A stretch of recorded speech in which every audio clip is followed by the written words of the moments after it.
व्यंग से चलकर यात्रा हास्य तक पहुंचती है। हास्य के बड़े कवि श्री महेंद्र अजनबी जी को आपके बीच काव्य पाठ के लिए आमंत्रित करता हूं। एक मैराथन पारी आपके बीच होने जा रही है। मैं यही निवेदन करूंगा, बड़े कवि का सम्मान बड़ी तालियों से कीजिए।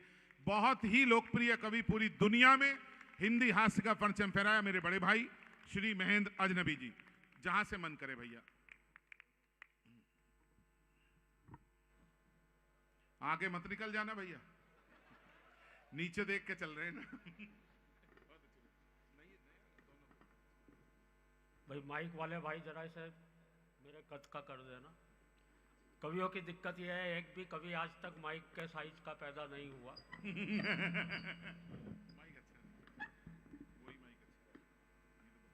और लंबे आदमियों के साथ तो दिक्कत हो जाती है। मुझे तो ध्यान है, एक बार सब्जी वाले के पास गया, मैंने कहा नींबू क्या भाव दिए, उसने कहा बैठ के देखो संतरे हैं। आप सभी को प्रणाम करता हूं।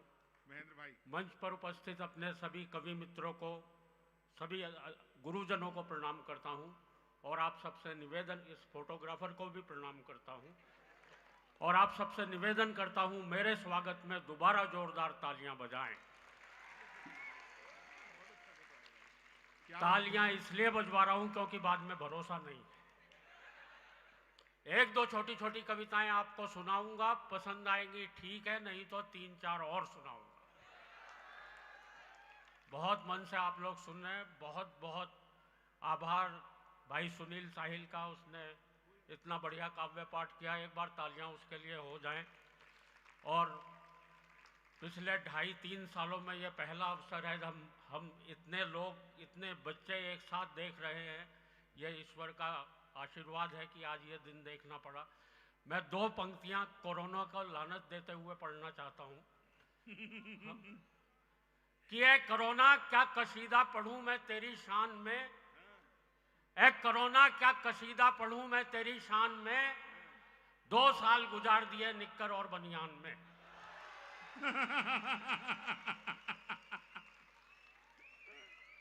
तो लोगों ने क्या क्या नहीं सहा दोस्तों। और हम तो हास्य रस के कभी, हास्य हमें कहीं से भी मिल सकता है। यहाँ तो बच्चे बैठे हुए हैं। मैं किसी जमाने में दिल्ली में पढ़ाता था। एक बार परीक्षा की कॉपी जांच रहा था। अगर किसी बच्चों को सवाल का जवाब नहीं आता हो तो वो क्या कुतर्क दे सकता है जी। किन्हीं नेताजी का नाम लिखा हुआ था फलाने नेता कौन है, बच्चे ने लिख रखा था ये बहुत ही जहरीला कीड़ा होता है, बहुत अच्छे, खेतों में पाया जाता है, हरे रंग का होता है। तो मेरा रंग नहीं देख रहा था, लेकिन जो अंतिम बात बच्चे ने लिख रखी थी उसके लिए तो मैं भी बच्चे के लिए तालियां बजा गया। बोले खेतों में पाया जाता, हरे रंग का होता है, और जिस फसल के ऊपर लग जाए उसे नष्ट करके ही छोड़ता है। बहुत बड़ी बड़ी बातें करना। बच्चियां तक क्या इतनी तेज हो गई हैं आजकल की। तो एक बच्ची से पूछा किसी ने, बोले राम लक्ष्मण तो ठीक, पर सीता जी वनवास में क्यों गई? तो बच्ची शर्माते हुए बोली सीता जी के वनवास जाने में बहुत बड़ी सीख है, घर में 3-3 सास हो तो जंगल ही ठीक है। कोई कुछ नहीं कर सकता बच्चों को, इसलिए बच्चों को विशेष प्रणाम करता हूं। भैया तू कविता मैं पढ़ रहा हूं, उधर फोटो खींच रहा है यार। तू अपमान करने के और भी तरीके होते हैं, लेकिन बड़े मन से आप लोग सुन रहे हैं। बहुत अच्छा आपके बीच आकर के लग रहा है। हर जगह कवियों को इतने अच्छे ढंग से नहीं सुना जाता जितने ढंग से ये देशबंधु गुप्ता कॉलेज के छात्र सुनते हैं। सही बता रहा हूँ, वरना हमें कहीं कहीं ऐसे उखाड़ने वाले लोग मिलते हैं। कभी अपनी कविता की एक लाइन पढ़ता है, सुनने वाले इतने उस्ताद दूसरी लाइन अपनी तरफ से। बिल्कुल सच्चा किस्सा बता रहा हूँ। यही दिल्ली में मेरे पड़ोस में एक कवि सम्मेलन चल रहा था। एक नए नए कवि आए, आते ही उन्होंने कविता की एक लाइन पढ़ी। बोले मेरी मम्मी ने कुत्ते का एक पिल्ला पाला।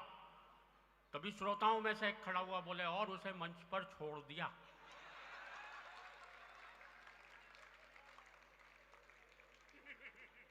यह तालियां बजाने वाली बात नहीं थी, क्योंकि यह कविता मैंने नहीं सुनाई थी, किसी और ही कवि ने सुनाई थी। यहाँ पर इस तरह की दिक्कतें आती रहती हैं। हमारे एक गीतकार गीत पढ़ने खड़े हुए, धरा बेच देंगे, गगन बेच देंगे। तभी पब्लिक में से एक खड़ा हो गया, बोला भैया ये बता दे फिर कहाँ रहेंगे जब सारी चीजें बेच दोगे तो। अभी तो दिनेश भाई मैं पिछले दिनों जेल में गया। जेल में? हाँ, जेल में, वहाँ कवि सम्मेलन था। और एक बहुत बारीक बात आप तक पहुंचा रहा हूँ, बात आप तक पहुंचे तो आपकी तालियां उठनी चाहिए।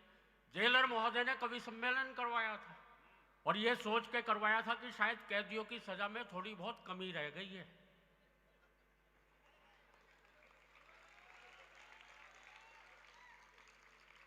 बोले इसलिए ने सबको कविताएं सुनवाई जाए।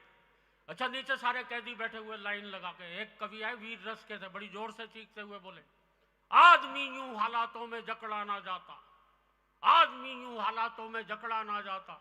नीचे एक चोर कैदी बैठा था, बोला भैया कुत्ते की पूंछ ना दबती तो मैं पकड़ा ना जाता।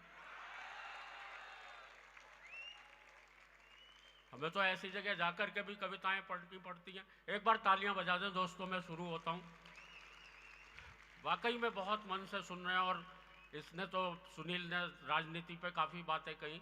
मैं राजनीति के बारे में ज़्यादा कुछ नहीं कह सकता, लेकिन क्या है, हमें भी राजनीतिक लोग जो हैं हमें हंसा देते हैं कभी कभी। भाई साहब, आपने नेताओं के भाषण सुने होंगे, नेता आते हैं भाषण देते हैं। कोई नेता भाषण देते देते भाषण देने में इतना एक्सपर्ट हो जाता, उससे किसी भी विषय पर भाषण दिलवा दो, इस पेड़ के ऊपर वो 2 घंटे बोल सकता है। सही बता रहा हूँ, चाहे उसको पता नहीं हो कि ये किस चीज का पेड़ है। लेकिन हुआ क्या कि मेरे मोहल्ले में एक वाटर टैंक बना, उसका उद्घाटन करने जो नेताजी आए उन्होंने क्या मजेदार भाषण दिया। बोले भाइयों और बहनों, ये जो आप वाटर टैंक देख रहे हैं इसमें वाटर भरा जाएगा। टैंक तो हमारी फौज में भी होते हैं पर उसमें वाटर नहीं भरा जाता। वाटर यानी पानी। जैसे नई बात बता रहे हो, पानी 2 प्रकार का होता है, एक साफ पानी, एक गंदा पानी। गंदे पानी में कमल खिलता है। कमल का एक फूल होता है, फूल तो गुलाब का भी होता है। गुलाब के फूल से गुलकंद बनता है, गुलकंद पेट साफ करता है। वाटर टैंक से शुरू हुए थे, पेट साफ करने तक आ गए। पेट तो खरबूजा भी साफ करता है। खरबूजा खरबूजे को देखकर रंग बदलता है। रंग सबसे बढ़िया जर्मनी के होते हैं। जर्मनी वो जहां हिटलर हुआ था, हिटलर वो जिसने वार की थी। वार 8 प्रकार के होते हैं, सोमवार, मंगलवार, बुधवार।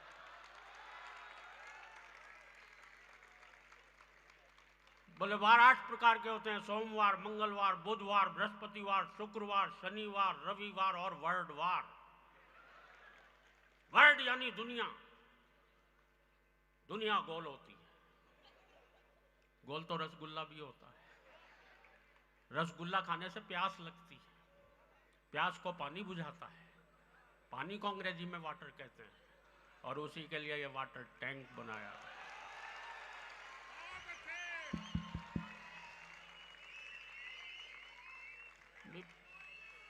पता नहीं कहां से शुरू करके कहां खत्म करें। बड़े मन से, इतनी ऊर्जा के साथ आप लोग सुन रहे हैं। मैं प्रणाम करता हूं आप सभी को, इतने मन से सुन रहे हैं। आपके उज्जवल भविष्य की कामना करता हूं कि जिस तरह से ऑनलाइन क्लासेस और ये और वो, ऑनलाइन में हमारे साथ तो बहुत ही दिक्कत होती थी। हम तो ऊपर ऊपर के कपड़े ठीक से पहन के बैठ जाते थे, चलो इतना ही दिखाई देंगे। क्या चलो अच्छा हुआ इधर नहीं आ रहा, मैं खतरे में पड़ जाता हूँ भाई सब। एक जगह मैं कविता पढ़ने खड़ा हुआ, एक आदमी सामने से लठ लेके आ गया। मैंने उससे कहा भाई साहब बैठ जाऊं क्या? बोले नहीं आप तो पढ़ो, आप तो हमारे मेहमान हो, मैं तो उसे ढूंढ रहा हूं जिसने आपको बुलवाया है।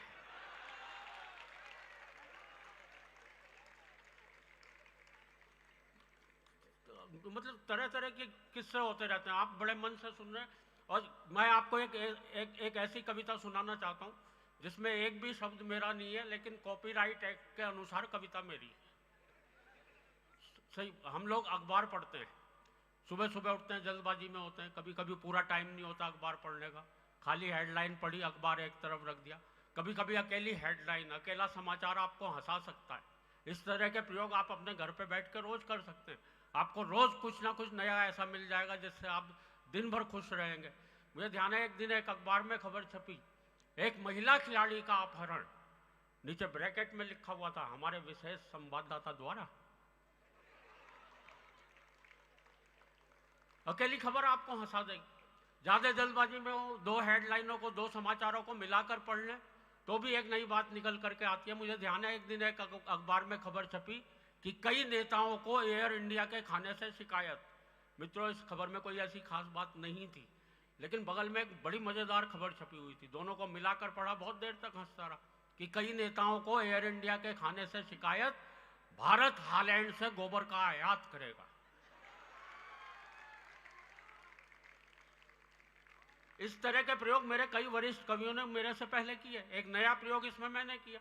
एक दिन मैं अखबार पढ़ता हुआ सड़क के किनारे खड़ा हुआ था। मैंने देखा रेलों में, बसों में, ट्रकों पे तरह तरह के वाक्य लिखे रहते हैं, तरह तरह की बातें लिखी रहती हैं। मैंने एक अखबार की खबर पढ़ ली, दूसरी सड़क के किनारे लिखी हुई वो बात। अखबार पढ़ रहा था, अखबार में खबर छपी हुई थी, हम देश को 21वीं सदी में ले जा रहे हैं। अचानक मेरी निगाह ट्रक के पीछे गई। बहुत बढ़िया बात मिली। बात आप तक पहुंचे तो आपकी तालियां उठनी चाहिए। हम देश को 21वीं सदी में ले जा रहे हैं, गति सीमा 40। बहुत अच्छे भैया, बहुत अच्छे महेंद्र भाई। हम सन 2000 ईस्वी में 1 अरब हो गए, ठहरिए आगे खतरनाक मोड़ है। क्या बात है, वाह। और इस जोड़े पर फिर आपकी तालियां उठनी चाहिए। 5 आतंकवादी अपने बम विस्फोट से खुद ही मरे, आत्मनिर्भरता ही सफलता की कुंजी है। क्या बात है, बहुत अच्छे। और पिछले 2 साल पहले की घटना है, प्रधानमंत्री चीन यात्रा पर रवाना, जेब कतरों से सावधान।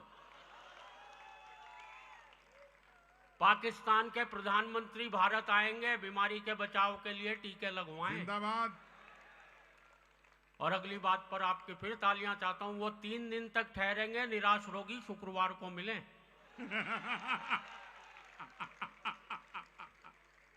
और आप सभी बच्चों के लिए एक आनंद की 2 पंक्तियां। प्रधानमंत्री द्वारा नई शिक्षा नीति की घोषणा, 8वीं 9वीं 10वीं फेल, BA करें। और दिल्ली में रहता हूं, दिल्ली को समर्पित ये 2 पंक्तियां। 3 कुख्यात आतंकवादियों का दिल्ली में प्रवेश, नई दिल्ली नगर पालिका आपका हार्दिक स्वागत करती है। क्या बात है। आप लोग मेरे से जुड़े, बहुत अच्छा लगा। सीधे सीधे एक कविता आपको सुनाकर अपना स्थान लूंगा। बड़े मन से सुन रहे हैं आपने।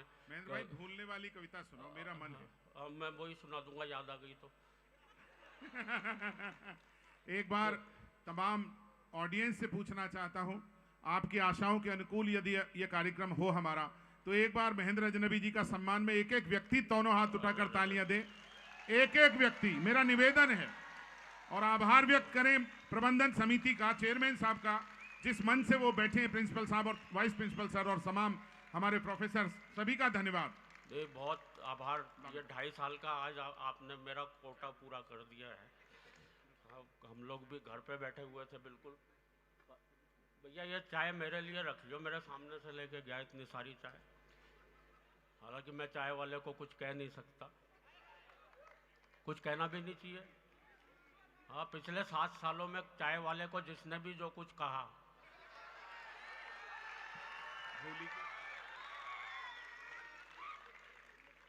आप सब जानते हैं उनकी क्या स्थिति हो गई है। इसलिए भैया मेरी बचा के रख लेना बस। बड़े मन से सुन रहे हैं, बहुत अच्छा लग रहा है। वरना कहीं कहीं क्या होता है, कवियों को बाकायदा हूट करते हैं भाई साहब। नहीं, कोई नहीं, हमारे ही दिन खराब है, आदमी रास्ता काट रहे हैं। चलिए, किसी ने, एक प्रोफेसर ने तो काटा। जी बेटा, थैंक यू बेटा। नहीं, वो कोई नहीं, ध्यान। एक कविता आप बड़े मन से सुन रहे हैं, सही बता रहा हूँ। वरना कहीं कहीं क्या होता है, बाकायदा हूट करते हैं भाई साहब, ठीक से सुनते भी नहीं। कभी बहुत कोमल हृदय का होता है, उसे कोई ठीक से नहीं सुने, बुरा लगता है भाई साहब कि सुन नहीं रहे। अच्छा, सुने भी नहीं, उसको हूट कर दें भाई साहब, उसके दिल पे असर पड़ सकता है, उसके दिमाग पे असर पड़ सकता है। मैं सही बता रहा हूँ, एक जगह मेरे साथ ऐसा हुआ।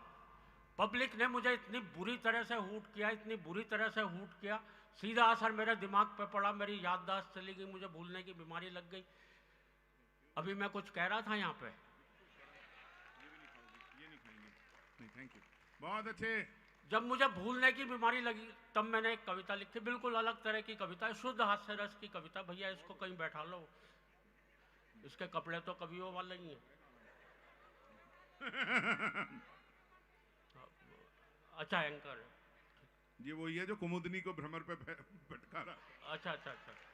या तो इसका नाम कुमुदनी है या भ्रमर है।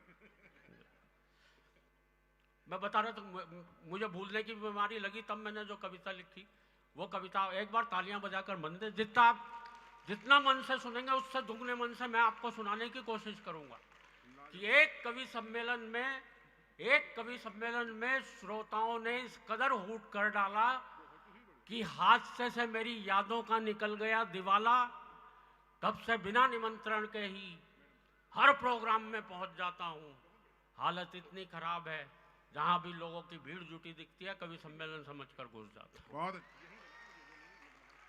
आज भी यही सोच के आ गया मैं यहाँ। जहां भी लोगों की भीड़ जुटी दिखती है कवि सम्मेलन समझकर घुस जाता हूँ। कभी तो अपने स्कूल जाकर बच्चों को कविताएं सुनाने लगता हूँ, कभी मंच से ही श्रोताओं को हिस्ट्री पढ़ाने लगता हूँ। एक बार तो गजब बड़ा कर दिया, जो श्रोता लेट आए थे मैंने उन्हें कुर्सी पर ही खड़ा कर दिया। अपने बिगड़े हालात का ज्यादा बयान क्या करना है, मुझे ये भी ध्यान नहीं रह पाता कितनी देर पढ़ना है। एक जगह तो मैं पढ़ता गया 1 घंटा 1.5 घंटा, श्रोता बोर हो गए। मैंने बाद में सबसे माफ़ी मांगी। मैंने कहा माफ़ करना दोस्तों, आज मेरे हाथ में घड़ी नहीं थी। एक श्रोता खड़ा होकर बोला पीछे कैलेंडर लगा हुआ था, वही देख लेता। बहुत अच्छे। मुझे ये भी ध्यान नहीं रह पाता कितनी देर पढ़ना है, बात हो गई है काबिले गौर की। मुझे ये भी ध्यान नहीं रह पाता अपनी ही पढ़ रहा हूँ या किसी और की। ये और भी अच्छा है। पूरे पूरे दिमाग में हेरा फेरी है कि जब कोई और पढ़ता है और जमता है, तब लगता है यार ये कविता तो मेरी है।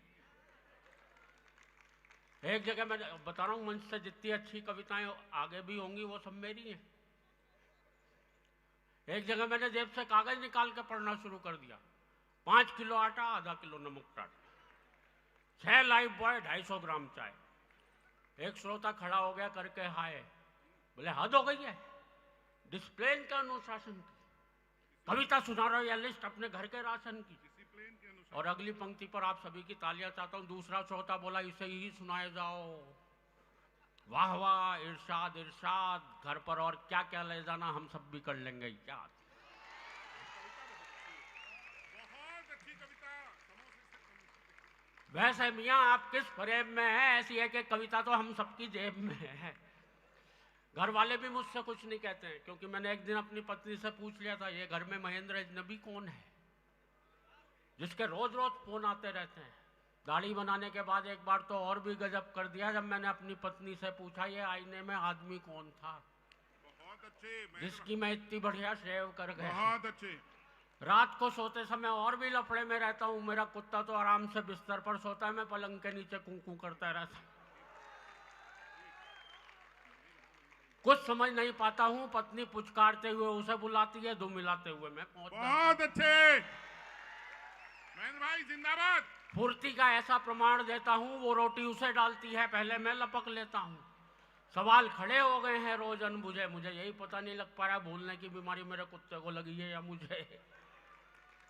और दोस्तों भूलने का आलम यह है, तेल हाथ में लिया सर पे मलना भूल गए, कुर्सी पर बैठे तो उठना भूल गए, चौराहे पर खड़े हुए तो चलना भूल गए। और भूलने पर बहुत नई बात कहने जा रहा हूँ, आप सभी की तालियां चाहता हूँ।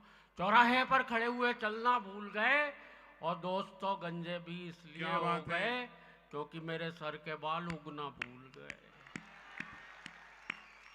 क्या बात है महेंद्र भाई।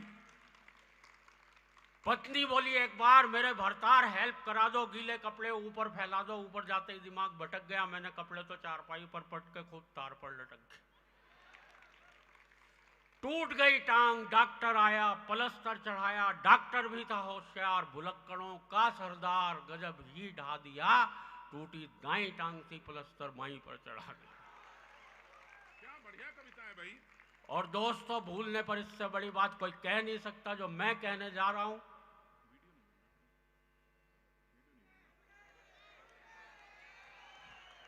अब मैं क्या कहने जा रहा था ये तो भूल ही गया। लेकिन दोस्तों मेरे भूलने पर ज़्यादा मत जाइए, कविता समाप्त हो गई है, तालियां बजाइए।